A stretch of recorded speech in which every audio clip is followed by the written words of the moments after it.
Hello everyone and welcome to this news sort of update on Usually Fixing and Tinkering.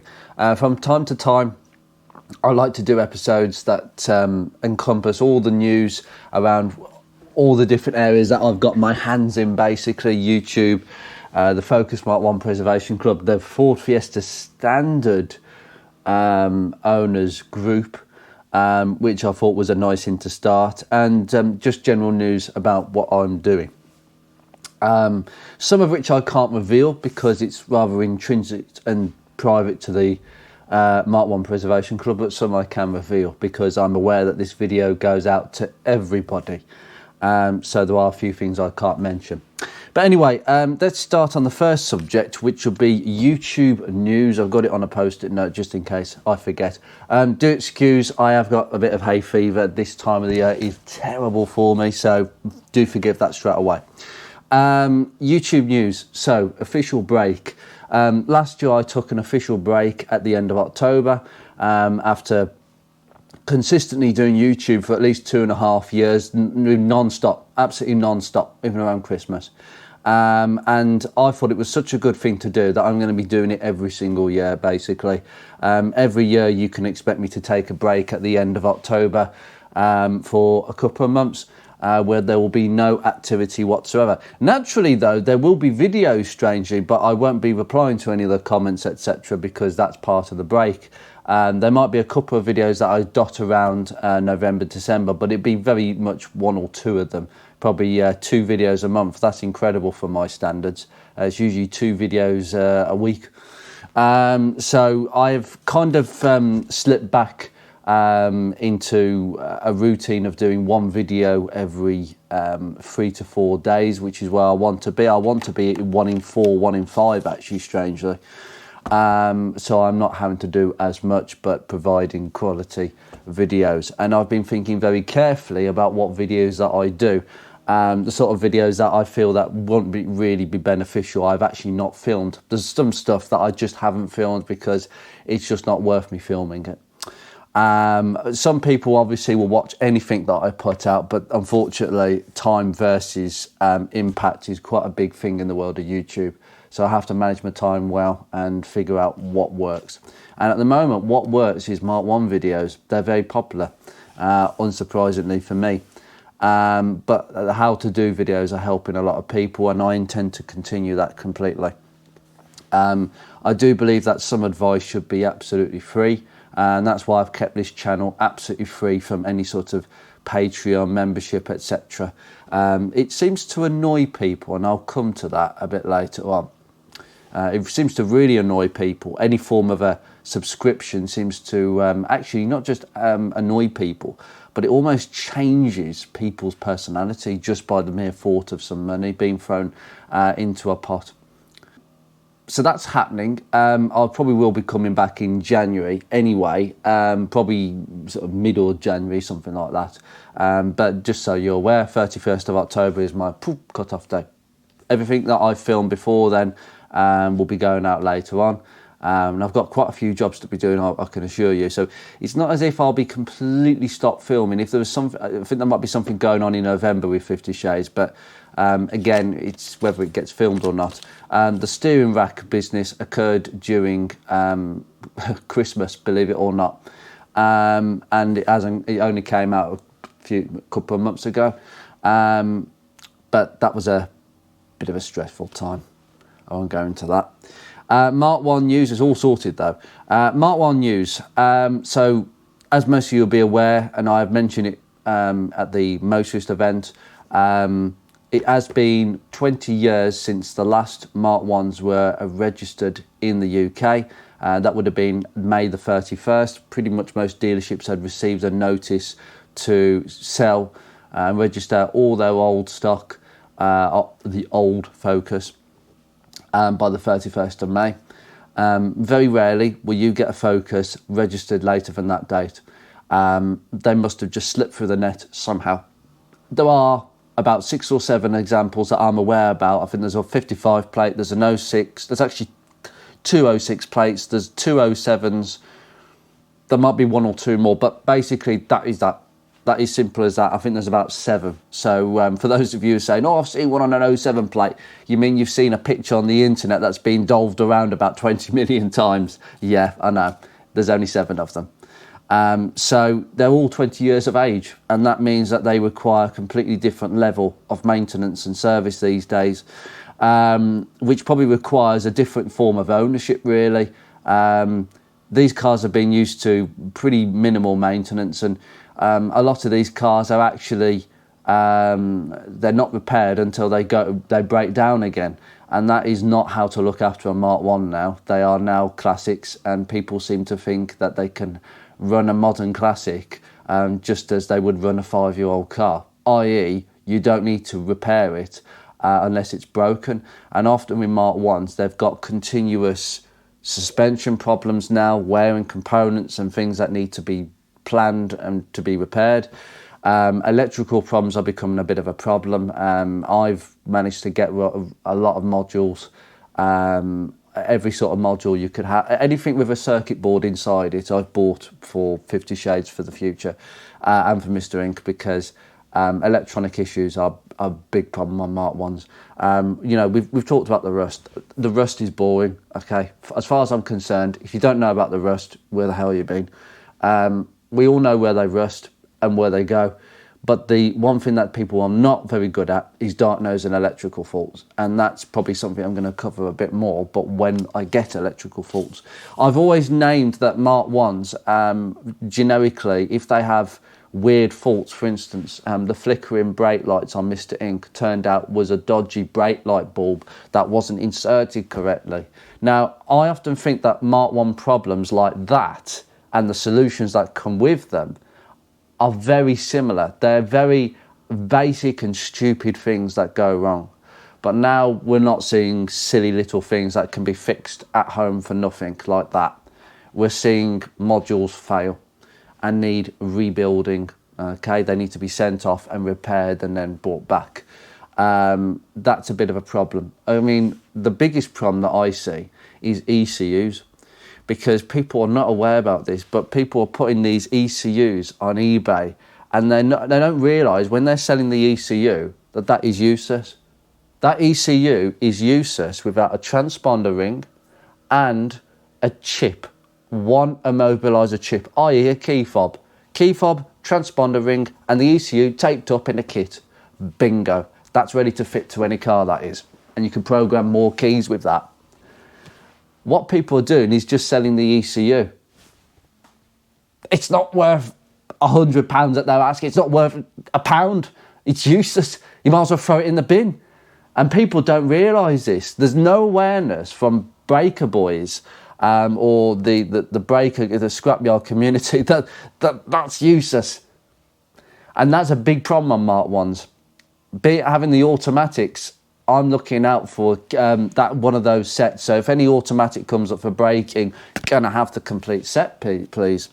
For reasonable money, I'm not being stupid, I'm not overpaying. Because at the end of the day, if I have an ECU problem, a diagnosed ECU problem or suspected with either car, I'll just send it off to ECU testing, and they can repair them, and that's their area. So now that they're all 20 plus years of age, I think we better be quite guarded against what potentially could go wrong with these cars. Anything can go wrong, and you need to prepare in advance for problems and not waiting for them to happen. I've bought parts that I know are going to be hard to get. However, I have said this with Mark 1s, there's no need to stockpile parts, okay? However, there's a few bits that you probably do need to stockpile, and that's modules. We had Nick's CL, unfortunately, and I will highlight this in the news because that car was on this channel for a long time. Unfortunately, Nick does not own Project George no more. The CL, that has gone on to a new home. Don't ask me why. That is a very private reason, but that's what's happened. Nick won't mind me mentioning that. But basically, the amount of time that... basically, one of the biggest problems that car had right to the end of Nick's ownership was a couple of electrical faults, and one of them, believe it or not, was a faulty airbag module. We had a code that Nick read out, and it was an airbag code, and I knew that there was some sort of short circuit going on, and that has got to come from the module. And we replaced the module, and the airbag light completely went off. So it was the airbag module. So I'd recommend a gem module, an airbag module, an ECU kit. If you've got a pre-facelift, you'll have the central locking module instead of the gem module. It's a little tiny box. And you'll have, I would also have a timer as well, because they're quite useful. So yeah, these things really, they're going to be hard to get. So just something on that side. But that's Mark 1 news for you. They're ancient, 20 towards nearly 27 years of age. Goodness me, that's just ridiculous. But that new edge styling, which is a perpetually young appearance, it really does oode that sort of classy, timeless look that doesn't age, and it really hasn't aged. And the problem with that is the perception is that they're still not classics in many people's eyes, which is holding back interest and values. Club news. I'm going to start with the Fiesta Mark III standard group that me, Sean and Steve set up. The idea was that we could get as many standard or near standard Mark IIIs together as possible out of the other groups, or not out of the other groups, but could join another group, but our group, and go to some meets. And well, that's been quite successful, hasn't it? We got about 52 cars at this moment in time, something like that. Well, 52 members, I'd say about 50 cars. I think there was 1 or 2 exceptional people on there that don't own one. You kind of have to own one, really. And it has to be at least subtly modified as a minimum, right? It has to be pretty standard, okay? Well, as a maximum, I should say. Subtly modified is the max. As I've always run the Mark 1 club in that respect. It's gone very well, and I know it's a very quiet group, very niche group, but there's a lot of enthusiasm on there, and it's just nice to see that a few people that wouldn't normally comment on the other Mark III Fiesta groups have actually come out the woodwork and have the confidence to share their car. It's a shame, because I don't feel that a lot of these owners were very able to share their car on these other groups, because they would just get shouted down. Well, one, people aren't interested in them because they're just interested in mods, but also, you know, they'll get the usual, well, what have you done to it? And it's really boring, very, very boring to me. So that's why I set up the group, and it's going very well. And it just encourages me to own Ruby. And I think it's given other people motivation that actually there's something worth having a really nice Mark III that's unmessed with. And they're the ones that generally get a lot more attention at shows. For those reasons, for different reasons than if you've modified it. But that group's going very well. There is something that may have disappeared off the horizon probably a few months ago now, and that was the CVT register, the MG Rover CVT register. That group has disappeared. I did and was the admin of that group. What I decided to do was completely shut the group. I didn't have Beatrix no more. I kind of moved on, and I asked 1 or 2 people whether they would like to run the group, and I didn't really get a response at all. So I had to reluctantly move the group on, because quite frankly, it's an added distraction that I no longer need. That we had about 125 members, something like that, maybe. Unfortunately, because of how Facebook works, if you want to delete a group, which was the most annoying bit of the whole lot, I had to delete everybody individually, 126 people. And then once everybody's been deleted, I am the only member. And then I can delete the group myself. You can't delete the group unless all the members are gone and it's just the admin who started the group. Unbelievable. Goodness me. I don't know how I'm going to do it with well, as I say, the Mark 1 club, I'll come on to that. So reluctantly, that was reluctant because there were some decent posts on there, but the group had gone kind of dead. I think most people who were on the group were in it just to save about 2p, and really are not enthusiasts. And that's what I like to see in clubs and groups, an enthusiast base, not somebody who really just happens to own one. And you know them sort of people. So reluctantly, I had to stop that and move it on, and it's off my plate now, because I've got so much on my plate with the next thing. Club news. Focus Mark 1 club news. Okay, where do I start? So, you remember when I mentioned about club memberships? YouTube memberships. I don't have YouTube memberships, no Patreons, no subscription fee. My videos are free from the point of use, and I think that these videos should be free because it allows everybody, doesn't matter if you're a club member or a non-club member, to view these videos, especially on my Mark 1 how to do repair videos, and to do what you want with them, whether you want to save some money or not. At the end of the day, your views are making me a lot of money on YouTube. Not a lot of money, but just a figure of speech. The point is, that's why it's free. I don't intend for it to be anything other. The most annoying thing is with YouTube is the adverts, and all I ask is that the channel remains as it is. There are quite a few adverts in my videos, and I'm sure some of you have pointed that out.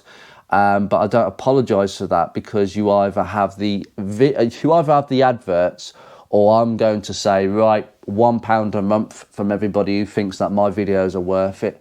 And I'm sure people might have a problem with paying £1. Some people won't, but a lot of people don't like to pay a penny of anything. So you either put it with the adverts, or I'm just going to put my foot down, but that won't happen.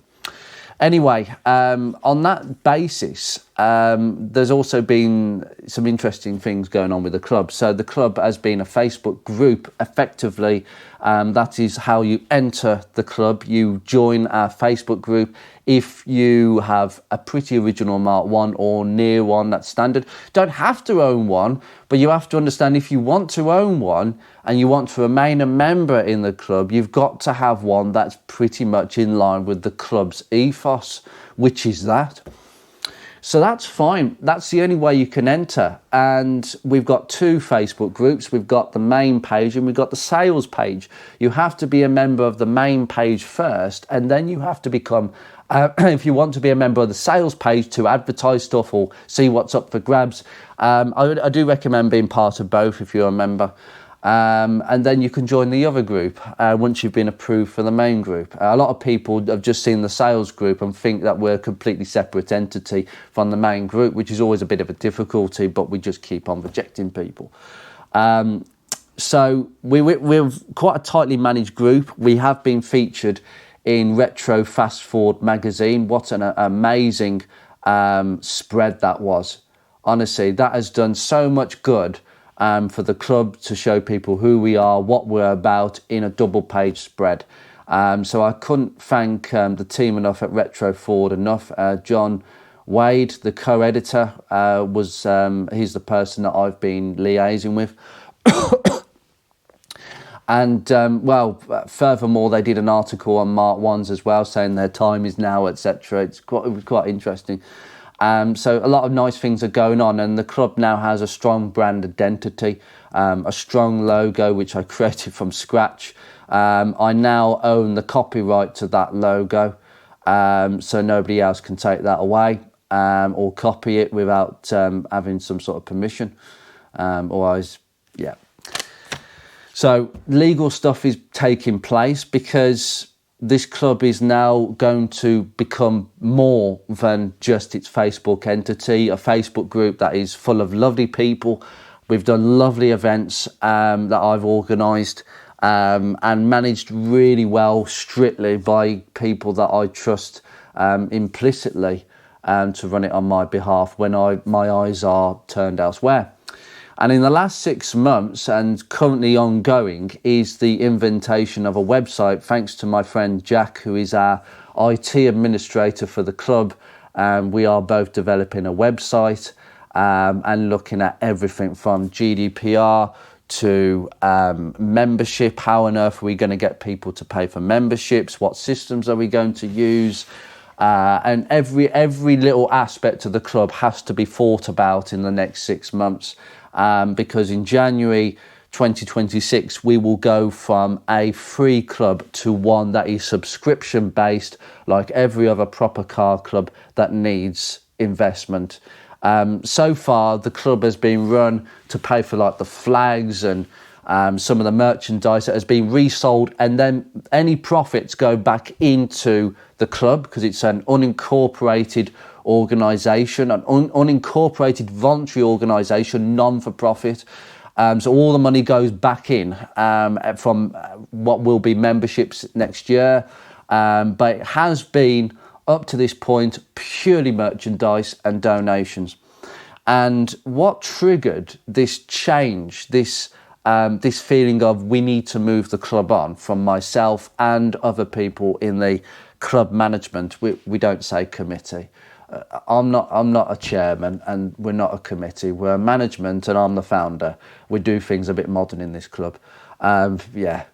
So what was occurring is we had a shortfall, I think, because I've allowed all the merchandise supplies to run out because it's got the old group logo on, all the old stuff. I think I've got a mug or teacup somewhere. Basically, that's the new club logo, and everything has got the old stuff on it. I want to get rid of it and just get what money we can, put it back into the club pocket, and have it sitting there. And what I realised is that there was a couple of things I wanted to purchase this year, really importantly, and we couldn't afford them without people donating. So I did a beg and borrow situation. Well, I say beg and borrow, but to put it this way, I asked for anybody to give whatever money they thought would be applicable to pay for a couple of items in the club. And what I didn't realise is that there were about 10, 20 people at least who were putting 20, 30 pounds on the table. In the end, there's plenty of money in the account. Some people put £5 in, some people put 10, some people put 20, a couple of people put 30. Honestly, it was amazing. And therefore, how fair is this?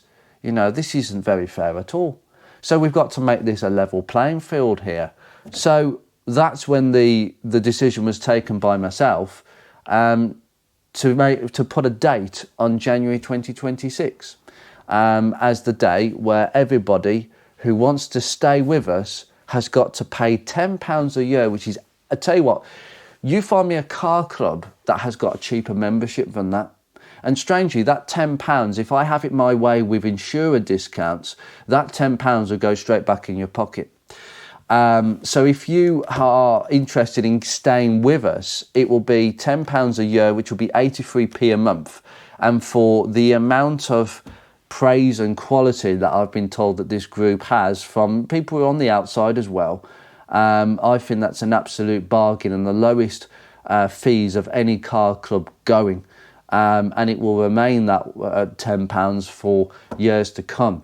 That way everybody pays £10. There are no can I ask for more donations? There'll be none of that no more, because you've all paid your £10, which covers things like public liability insurance for events, paying for events pitches at nice in nice areas, paying for the website, paying for any actual physical tangible items that the club may want to buy from time to time in order to promote its activities.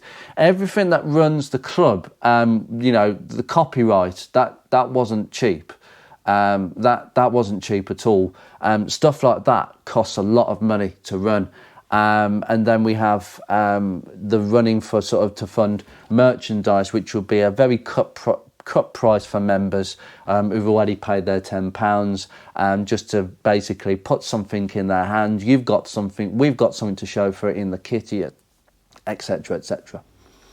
So it's all fair and it makes things very honest. Of course, it has been met with some resistance. There are, a growing group of people within the club that don't really want to pay for anything. That's absolutely fine, but you're going to miss out on a lot. I understand people's concerns surrounding, you know, the amount of everything literally these days is subscriptions. Now, I'm not being funny. If you want something, if you want to be in an organisation, you've got to pay for that. And being a free organisation is just not sustainable. In fact, the suggestion was one, that we can remain a free club, but can we ask for more merchandise and more donation sessions? And again, that's not fair, because the same people will donate and the same people will just sit there with their hands in their pockets. So that's not fair. So we're trying to bring a bit of fairness, and we do anticipate the numbers dropping quite drastically in the club. Even if we end up with 50 to 75 members at the end of it, I'll be very happy with that, because that'll be 50 to 75 people who are going on a journey with us. And it might take a while before other people wake up and see, actually, this organisation, they want to go places. So I have a vision and I have to stick to that. So it's not something that I've verbally said. A lot of members on the club are probably listening to this at the moment. But yeah, there's lots of things that are sort of intertwining a little bit at the moment. But the main thing is, that is what's happening in January. It's looking really good so far. Everything is falling into place, and members could feel that they are truly part of the only Mark 1 club that encompasses all the Mark 1s. I believe the only official car club that is membership based is the RS Mark 1 club. I believe that's the only other group, the club, that actually are established. So we will be a one model only club, and it will pretty much reap dividends in the future. And I think as time goes on, more and more people will see what we're about and want to join us. So, you know, it starts at the bottom, and we've grown quite a bit, but really we've only grown in terms of the amount of people that want to join the Facebook group. But not necessarily that might translate into numbers later on. So we'll soon see.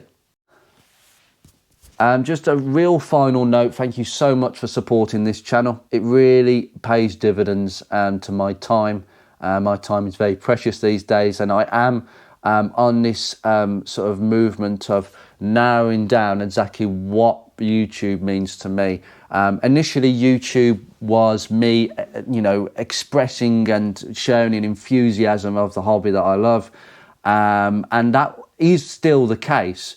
But now it feels that YouTube is going to become more and more a platform for the Mark 1 club, to the generic audience of everybody, members and non-members. Everybody can watch this and see what the club is about, and which is full of lovely individuals, a warming atmosphere. We do not stand for anybody causing a problem. They will be kicked out instantaneously and they'll never be able to return. And because people know this, there are no problems. And that's the way a club has to be run, a little bit strictly, because otherwise you'll get people doing donuts outside shows and basically general stuff I don't really want to be dealing with, stuff that I have to kind of deal with in my day job, and it's kind of tedious, to be honest. And because of that, we have so many positives when it comes to the friendliness of the club. Everybody who's turned up to one of our events has walked away. If they haven't got a Mark 1 and they've just turned up because they know we're having one, which does occasionally happen, they've gone away looking to buy a Mark 1. It's that strong. We've got people that don't even own a Mark 1 but want to be a member because it's that nice. It's not just a club celebrating the car. It seems to be the ultimate social club.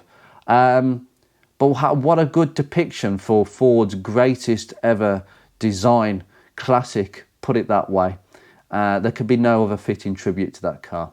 Anyway, you take care. I shall see you in another episode very soon.